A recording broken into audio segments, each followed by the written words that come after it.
So let's look at sets. If we had two sets, say set S and set T, and they intersect,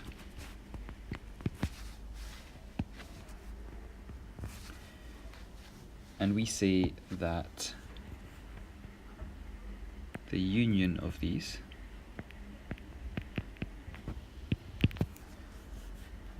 we have everything that's inside the S circle and everything that's inside the T circle, including what overlaps or intersects. But if we then negate that, then what we end up with is a result set, which is everything that's in the square but not inside the circle.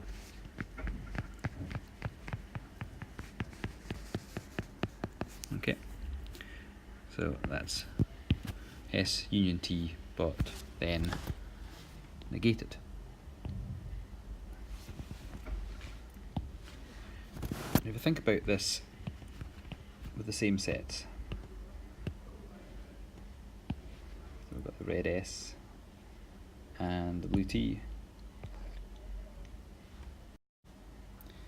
and we want to get what is the intersect between S and T, we get what's in the middle of the two sets, or where they overlap. But if we negate S and we negate T, I'll change colour here, with the negation of S, what we get is everything that's outside of the red circle in our set.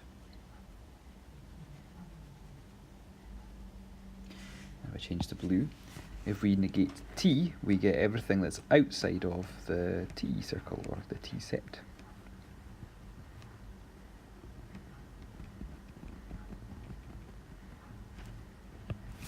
And hopefully you can see that by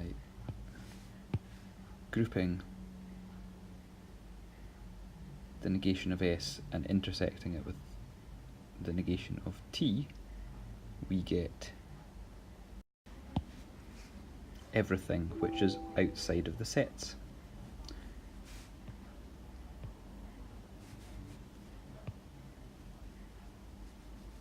Which is exactly the same as what we got with the earlier set. So we can say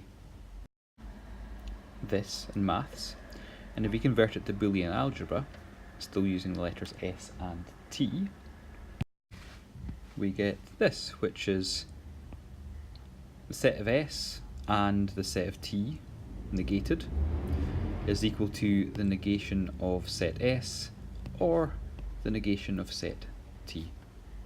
And that is known as De Morgan's law. So in this worked example, one Boolean identity is A or B and C, and that's equal to A and C plus B and C, or B and C. So we're going to simplify the expression for this S shown below using the given identity and De Morgan's laws. So if we think about De Morgan's laws for a second, S and T is equal to the negation of S or the negation of T. So if we can fit that in somewhere, oh look, here we go. Here's something we can expand on, because the negation of S or T is equal to the negation of S and the negation of T separately.